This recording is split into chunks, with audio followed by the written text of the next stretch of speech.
கை போட்டு வலிச்சுட்டு கடைசி முழுக்கையோ நல்லா சுண்டி போயிருக்கான். அதை தான் நீங்க வைப்பாங்க பலிபீடம்.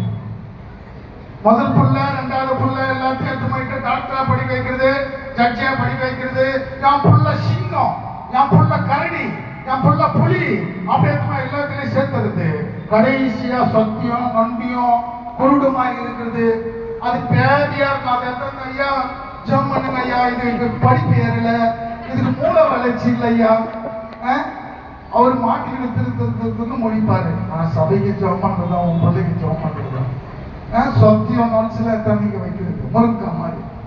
உன் பிள்ளைக்கு பெறுவாங்க, உன் குடும்பம் ஆசீர்வதிக்கப்படும், நீ செழித்திருப்பா. முதல் நேரம் ஜெப நேரம்.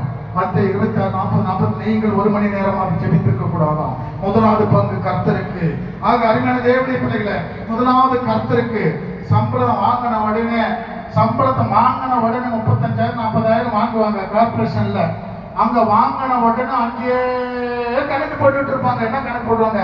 பால் கடை 1500, கேஸ் 1300, வட்டி துட்டு 2500. ஆக அங்க பார்க்கும்போது சின்ன வீட்டுக்கு ஒரு 3000 கொடுக்கணும், முதல் வீட்டுக்கு இங்க 5,000 கொடுக்கணும். ஆக நகை கடையில வட்டி கட்டணும். ஆக ஐயா மருத்துவமனைக்கு ஒரு 3000 எடுத்து வச்சிருந்தோம். ஆக கறி கடைக்கு ஒரு 1500 எடுத்து வச்சிருந்தோம். 4 ஞாயிற்றுக்கிழமை 4,500 மட்டனை வாங்கி வைக்கணும்.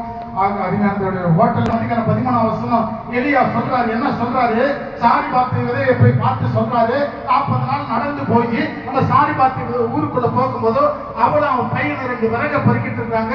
2 விறகு என்று சொன்னாலும் ஆவிக்குறி ஜீவித்துல 1 பழைய ஏற்பாடு, 2 புதிய ஏற்பாடு. ஆக அருமையான தேவனுடைய பிள்ளைகளை அவர் பொறுக்கி கொண்டிருக்கும் போது அந்த எலியா பார்த்து கேட்கிறான், என்னமா செஞ்சுட்டு இருக்கிற? ஐயா 2 விறகு பொறுக்கிறேன், நானும் என் பிள்ளையும். சரி ஒரு